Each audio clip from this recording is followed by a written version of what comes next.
আপনি নিজের মতো বুঝতে গেলেন কেন? ইয়া আইয়ুহাল্লাযীনা আমানুত্তাকুল্লাহ ওয়াবতাগু ইলাইহিল ওয়াসিলা, 35 নম্বর আয়াত সূরা মাইদা। হে ঈমানদারগণ, আল্লাহকে ভয় করো আর তোমরা ওসিলা তালাশ করো।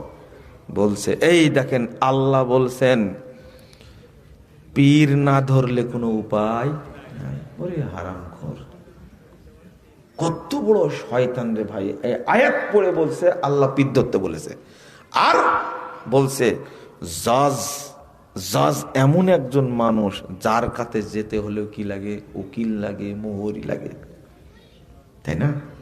আল্লাহর কাছে যেতে হলে কি লাগবে? শয়তান লাগবে। বুঝেন না কথা? আচ্ছা শোনেন, ওয়াবতাগু ইলাইহিল ওয়াসিলা, বেকুব তোমার কাছ থেকে অর্থ নিব?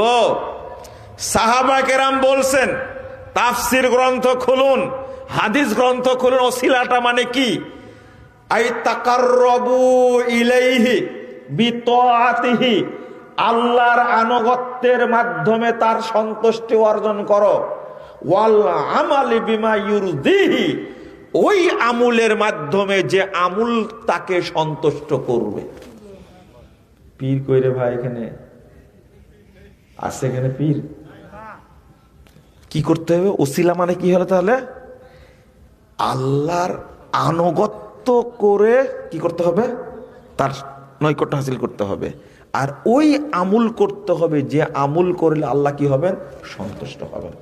পীর আছে এখানে, ফকির আছে, দরগা আছে, মাজার আছে, কেন অর্থ করলো?